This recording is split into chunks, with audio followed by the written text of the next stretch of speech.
Let's talk about what's happening in the aviation sector.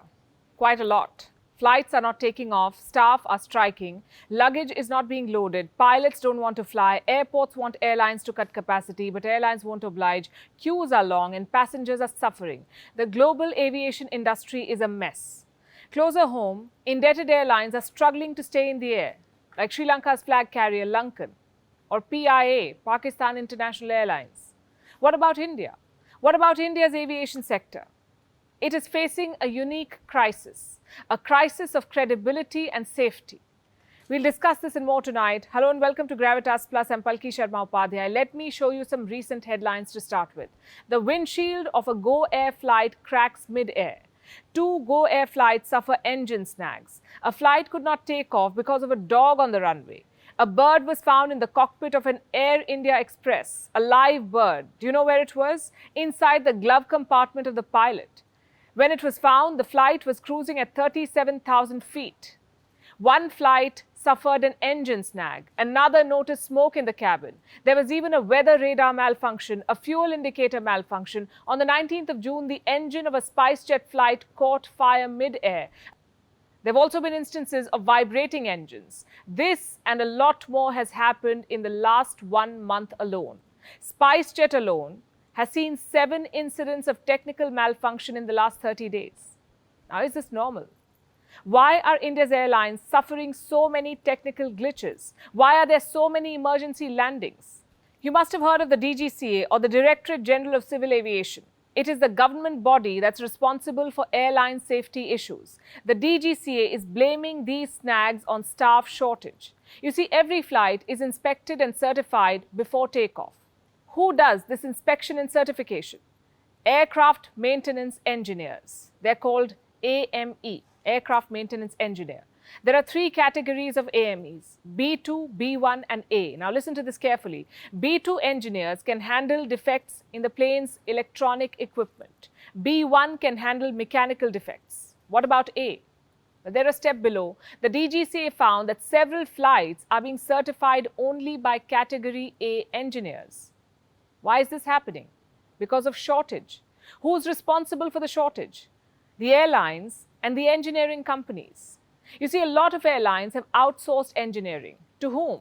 The likes of Air India Engineering, which is still owned by the government of India.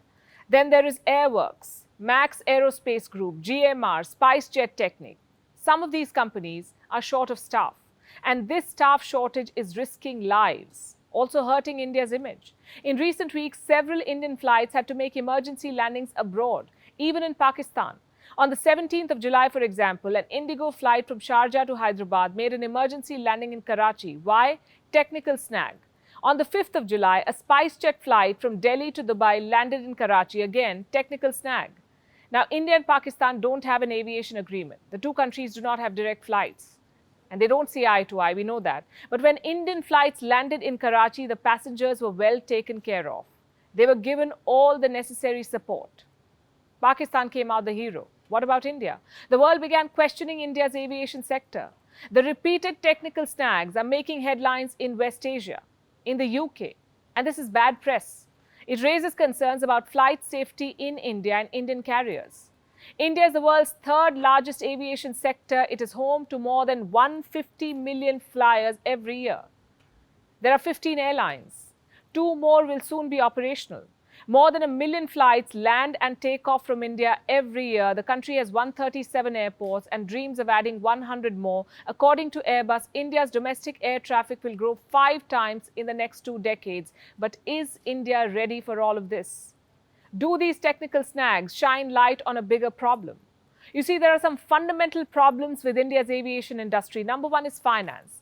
India has among the world's lowest airfares. The prices are capped, which is good for travelers, but not so much for businesses. Do you know why? Because India also has among the world's highest fuel prices. According to one estimate, fuel takes up at least half of all operational costs. So what you have is lower income and higher expenditure. And that's a perfect equation for a bleeding business. Let me show you some numbers. In 2020-21, for example, India's airlines suffered cumulative losses of more than 15,000 crore rupees.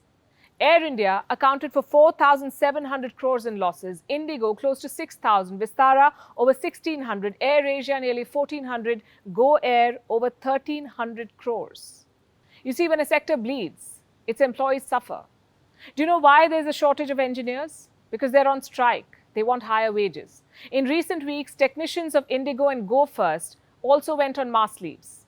Some technicians said they were paid around 8,000 to 15,000 rupees. When some of them sent a mail to Indigo, they received a termination letter in return. These are technicians who are responsible for flight safety, and they are underpaid, they say. They're unhappy. What happens when you cut costs at critical ends? You get headlines like these. Over 30 airlines have opened and closed shops since 1947 in India. Problem number 2 is safety. We spoke at length about this. You know, there was a time when there were safety issues with Indonesia's airlines too. So in 2007, the European Union banned all Indonesian airlines. The Pakistan International Airlines was also banned. This was in 2020. In May that year, PIA flight 8303 crashed in Karachi. In June, it was revealed that 30% of Pakistani pilots had license discrepancies. Now look at this headline. 60 pilots and 150 cabin crew failed breath analyzer test in the last 2.5 years. And this happened in India. So we have faulty aircraft, strikes by underpaid engineers, and pilots and cabin crew showing up drunk to work. Such is the state of Indian aviation. This sector is dominated by low-cost carriers, or what's called LCCs. Since 2003, several low-cost airlines have entered the Indian market, the likes of Indigo, SpiceJet, Air Asia. Today, they occupy over 65% of India's civil aviation market. These airlines have standard fleet. Their approach ensures low maintenance cost. These airlines made flying affordable for the Indian middle class, but today people are asking each other to resist the temptation of low fares. Take a look at this post. Can Indian aviation afford this question mark against its safety and credibility? We're talking about a country of 1.4 billion people. There is a 300 million plus strong middle class. This market can tap into the immense opportunity. Currently, just 6 to 7% of Indians fly. There is so much potential for growth, for expansion. India needs to fly high. It needs more long-haul flights, more wide-body aircraft. Currently, India has less than 50 wide-bodied planes. Only Air India and Vistara fly to Europe and the Americas. What this sector needs to do is to expand, not to struggle with a question mark against its credibility, or to see countries headlining its safety concerns. And this brings us to problem number 3, faulty planning. India has ambitious plans in place, be it expansion at home or abroad. At home, India plans to add 100 new airports. There's also the UDAN scheme. UDAN stands for Ude Desh Ke Aam Nagrik, basically enabling the common man to fly. The idea is to connect India's remote areas to major airports, which is great. But what about the implementation? Now that hasn't really taken off.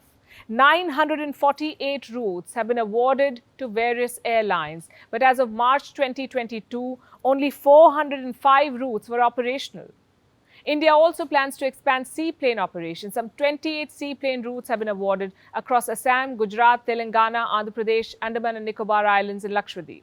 But currently, seaplanes are only taking off in Gujarat. Meanwhile, some functional routes under the UDAN scheme have raised serious questions, like the flight connecting Hubli in Karnataka to Goa. It's a distance of only 150 kilometers. Did it really need a flight route? Could these resources have been allocated more judiciously elsewhere?